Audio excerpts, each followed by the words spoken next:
laruan. Malinaw yung salaysay niya kanina o lupon. Ang sabi niya, nakita niya nakasandal doon sa loob ng bahay. Kasi nga po, hindi ko narinig eh. Ate ko nga po yung complaint. Nasa labas po yung sako. Sisigaw ka, nakapagpasita. Kasi hindi ko kita magkakaintindihan. Okay po. Basta ako, yung akin lang, basta bayaran niya ako kahit na 20,000. Natanyos na ginawa sa akin. Kahit 5 hindi kita babayaran. Laki ng ginastos ko dyan sa... Hindi mo sa korte. Diretso mo. Sandali, Diretso mo. Diretso mo. Aramin kita kahit na tayo mo.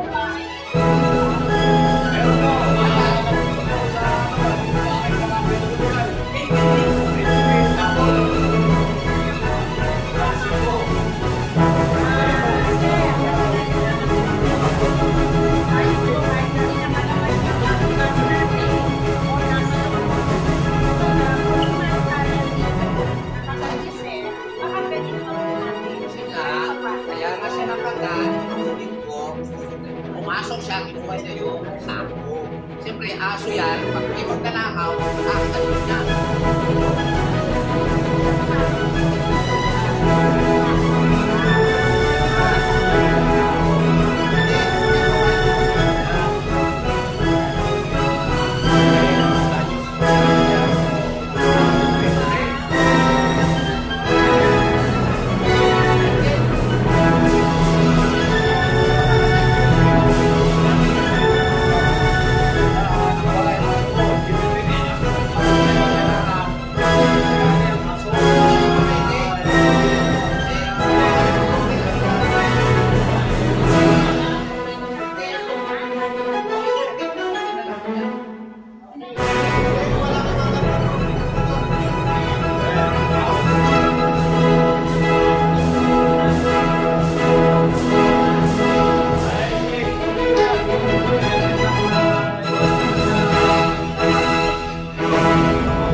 Hindi, kumain ako isa po eh. O, kita mo? Pati pagkain, pati pagkain. Ay, basta malawan niya ako ng 20,000 tapos...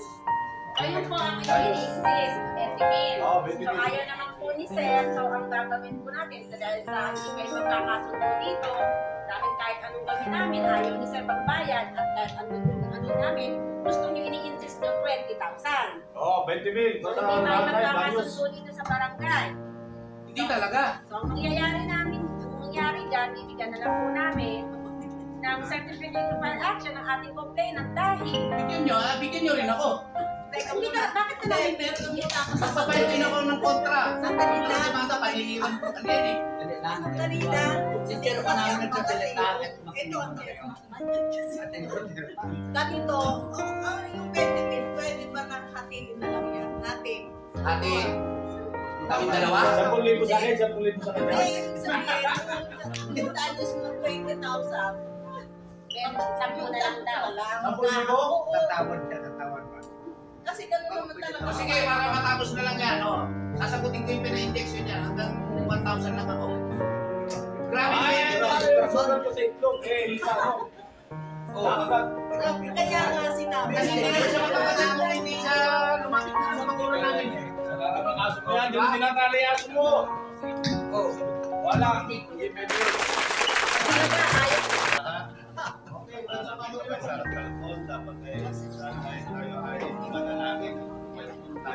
I-live mo kaya yan. Ano pa microphone? Okay, manalangin muna tayo. Para ng Ama. At dito, nasarap po kayo ng loob, kayo po ay manunumpa sa harapan namin.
complainant kayo, complainant respondent po kayo. Sabi nyo rito, hindi kayo magbabayad ng alim na buwan, di ba? Sabi sa inyo yan dito. Sa renta. Ay, hindi mo, rental. Ano ba yan? Eh, kasi sinabi mo nga, nagkain dito. Pasensya na po kayo kasi kami kapatid na pagkabayad. Kaya lang nagkaroon lang ng abili kasi Lagi ka lang may aktividad. Pag-ibig po kasi pero yung mga previous na nagkabayad naman kami. Hanggang ngayon, pandemic pa rin. Pinuga naman namin yan eh. Hindi ako pabayad. All lumayas sila doon, alim na buwan, hindi nakakabayad. Ano pa naman kaya, pati yung tubig, hindi pa nila binabayaran. Ay, hindi nakabayad kami ng tubig kasi gamit namin yung tubig at kuryente. Ginawa niyo ng orphanage yung apartment na kapatid ko ah. Ang hindi lang namin nababayaran yung renta talaga. Tapos hindi natin yung kasunduan, buwan-buwan kayo magbabayad. Pinagdila ko na kayo ng makarang buwan. Ay, Pero hindi ko nagtatak lang naman talaga kasi nga nabibig kami. Paano mo lagi kayo tipid? Hindi naman ako ganun lagi bigay. Babayaran pa namin. Kailan nga, kailan? Kailan? O ngayon, kaya nyo po. Hindi naman kami nagtatak.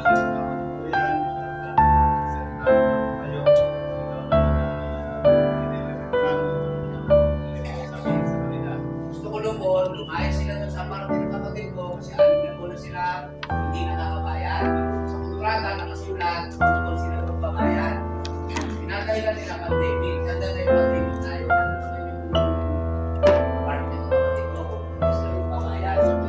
Ang ibig sabihin, kapatid mo yung may-ari ng bahay. Oo, pero may kapatid ko na dalawa kami complainant dyan. Meron ba kayong SPA para kayo yung magreklamo dito na ikaw ay autorisado na maningin? Meron po, meron. Meron po. Okay. At kayo naman na nagreklamo, ay pwede naman natin pag-usapan kung ano man yung nangyari ng bawat isa. At pagkasundo eh, dahil nandito sa barangay, sa pamayapa na nakapagkasundo. Kaya nga po, nakikita sa naman po kami. Kasama kasi po yung tatang talaga ang kinikita namin. Hindi pa panamukha yung mga matatanda ko. Hanggang sa nakikita. Isang magandang umaga po. Kung Teres po sa chairman, kung Doris po. Kung may iba, lagi na po. Ako tayo magsimula. Si Juan ay si John Lloyd. Opo. John Lloyd. Pwede po, paano nasa attendance? Para lang po, si Josie po. Ay po yun. Attendance na po yan, yung nilalagdahan yung bilang punayan. Ay, harap ngayon sa harapan namin. Okay. Ngayon, gusto ko kung kahit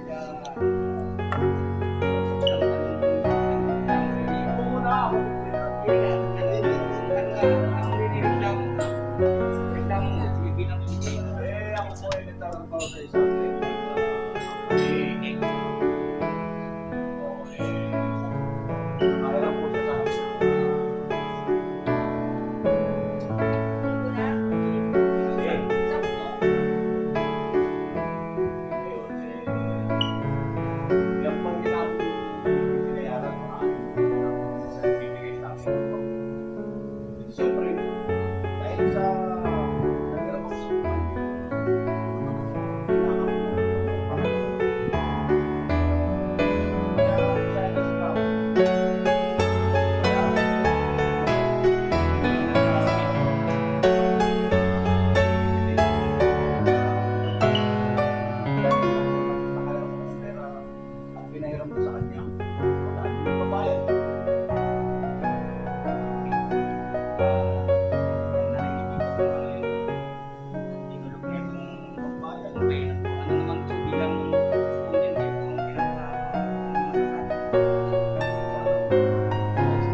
case na yan.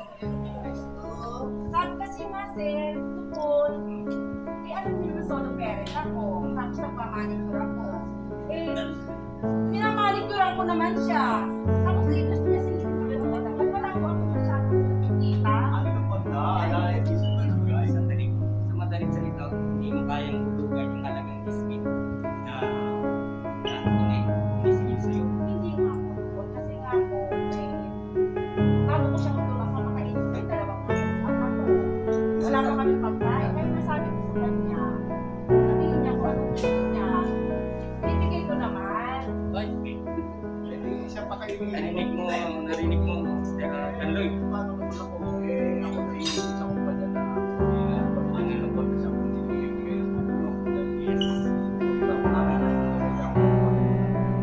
Gaano ba napag-usapan niyo na buwan-buwan sana ang araw? Gaano ba ang napagkasundo kung meron mo na sa buwan-buwan ka na? Halagang gismil, di ba? Halagang gismil lang nabuha. 6,000, 6 months. Gaano ang kakahulog ng gusto na sa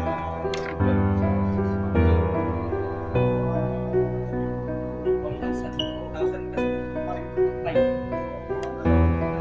Sabi ko ayaw na siya ng sakit nila. Wala nga. Gusto mo 100.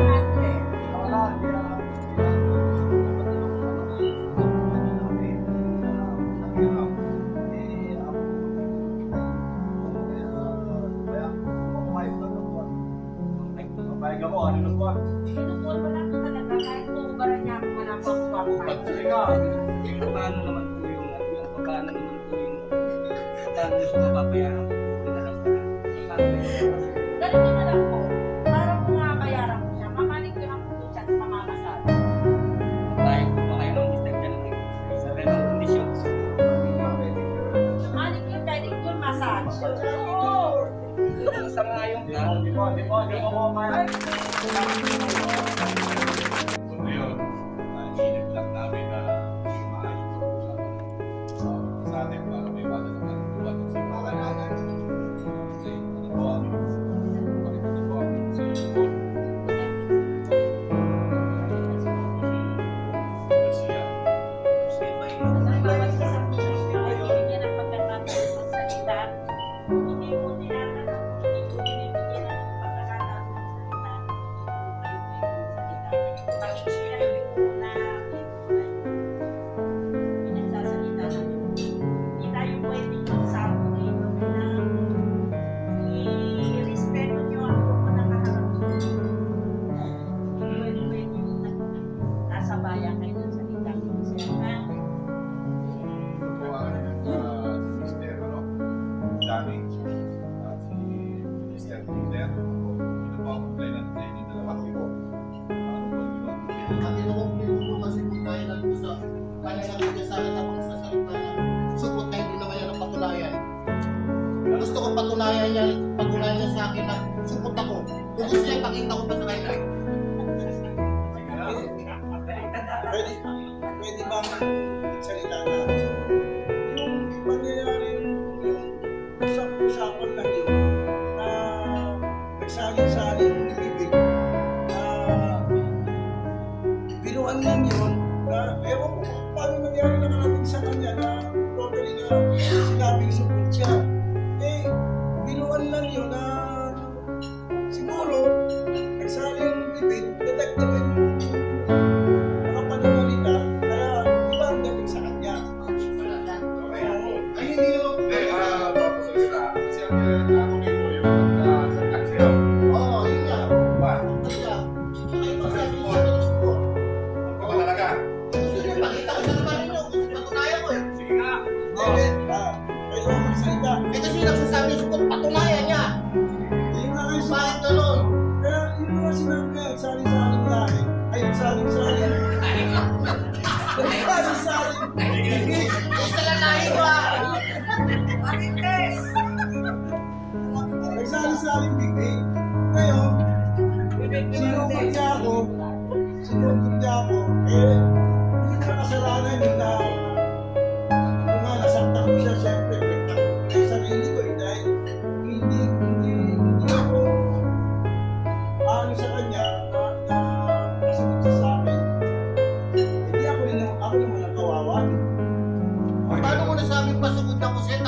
sinasaktan mo. Sige, paliwanag mo nga. Sige po, Ayusin mo yung pananalita mo. tatanungin ko muna si Mr. Support ay si Mr. Peter. Ano po ba gusto niyo mangyari ngayon? Eh gusto ko mangyari patunayan niya at humingi siya. Kung gusto niya, humingi na lang siya ng respeto sa akin para maayos na lang to. Pag-usapan na lang namin. Pwede, pero yun nga, ang sitwasyon, bakit dito sa barangay Bagong Silangan, inano yung kaso? O, pwede ba makasagot? Sasagutin ka dyan. Dahil dito tayo nagtatrabaho sa barangay Bagong Silangan, kaya dito ko dapat i-reklamo kita. Maintindihan mo ba yun? Sige, sige, wag na tayo. Kung doon tayo nangyari sa atin, doon tayo magreklamo. Doon tayo sa pinaka-substance ng Ito naman eh. Yung suntukan issue na tsaka ano, doon na tayo sa pinaka-substance. Sige. Kasi wala, bakit kayo yung ano eh, kung nagtatrabaho, dapat doon sa barangay niya eh. Willing, tanong lang po, willing po ba kayong magkasundo? Eh sa akin po kayo, willing ako. Pero sana huwag niya na ikakalit yung marites na sinasabi niya na support ako. Okay, ma. Sa lahat ng kumplena, ikaw ang willing Ay, makipag-ayos siyempre mo, ha? katunaw tayo eh. Akala ko yun eh. Akala sa trabaho na, makasama na kami sa trabaho. Nagsumbong ka pa. Oo. Hindi, akala dito, parang kaso Sige, lang. ito na lang po. Kaya magbabayan ng isang kaso Di ba? Ganun lang ako, di ba? Then, sagutin mo na namin yung ano, yung gusto nyo mangyari. I-share ko po ay ano. Jack. Yani. Si Johnny na bakit daw dito, ayaw nyo dito kung dito kayo magkaharap. Eh kasi pares kayo nandito ng empleyado at yung address ng inyong company ay dito sa barangay Bagong Silangan. Kaya dapat tama na dito natin ayusin yung Tama po gusto. yun. At kung gusto mong papatuloy natin siya, okay, total, willing naman yung complainant na makipagkasundo sa iyo. Gagawa na natin ang amicable.